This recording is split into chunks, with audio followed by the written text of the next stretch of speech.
Joined now by one of the Intelligence Committee members in that worldwide threats hearing this morning. It's Congressman Mike Quigley. Congressman, I really appreciate you giving us a few minutes. I know you're about to go into the closed session, which means you get the even scarier stuff, perhaps. Let me start, Congressman, with the state of the Russian military. Is this a Potemkin military? I read one of the former Russian aides to Boris Yeltsin said, he spent a bunch of money on the military, but the oligarchs pocketed most of it, and you're now seeing a Potemkin military. Is that what our U.S. officials see?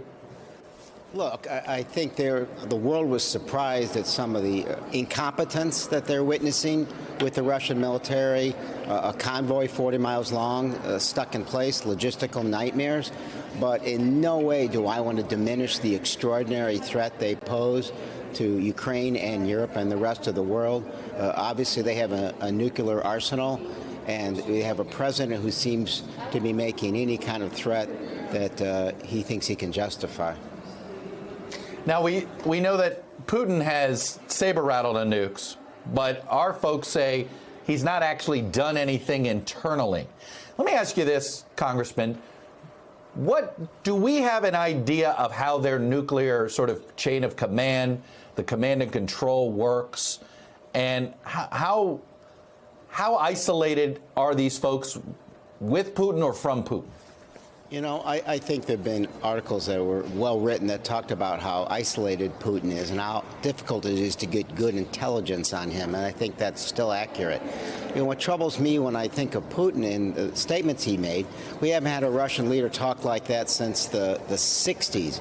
His rambling, discoherent, one-hour speech prior to the invasion. The fact that he seems far less calm and controlled, regardless of what he's doing, raises those concerns. So the Biden administration is right. We see nothing about them putting anything in place, but as General Barrier said, you have to take Putin at his word. I'm curious of your reaction to this idea. I had the former one of the signers of this letter calling for a limited no-fly zone focused on humanitarian, basically, since these humanitarian corridors clearly are not working yet. Is this the proper role for us right now? You know, after President Zelensky spoke Saturday, I compared him to Winston Churchill during the Blitz. And I just want to take two lines from what he said to the British Parliament today. We will fight till the end at sea, in the air. We will fight in our land for whatever, in the forest, in the fields. He is clearly channeling Churchill. And I think what we in the West have to remind ourselves is we were late to arrive to the final point of what we need to do in the Second World War, and perhaps we're there now. They weren't arguing just for their own country. They were fighting and arguing for the principles of democracy that are at risk here. We are all, in a very large extent, at war with Putin now. He's declared war on us through previous cyber attacks and what we are seeing here. We have to ask ourselves, as General Breedlove said today in talking about this, at what line do the Russians have to cross for us to do? Can we watch Chicago's sister city, Kyiv, that we have such a close relationship, get wiped out as humanitarian lines are shelled? So I think we need to act. And by the way, I don't know that there's any such thing as a limited no-fly zone or even a no-fly zone. It's NATO and Russian jets fighting each other, killing Russians. But it sounds like you're growing more supportive of the idea, because it's hard to discern if a line already hasn't been crossed in your mind? Absolutely. In the final analysis, what are we hearing people? Every argument is prefaced with, well, they're not part of NATO. We defend every inch of NATO. Hasn't Ukraine earned that right to be treated? Because what Ukraine is fighting, its principles are the very reason we formed NATO. And if we were to allow tyrants to take a sovereign democratic country and not fight on the exact terms in the ways that they're being massacred.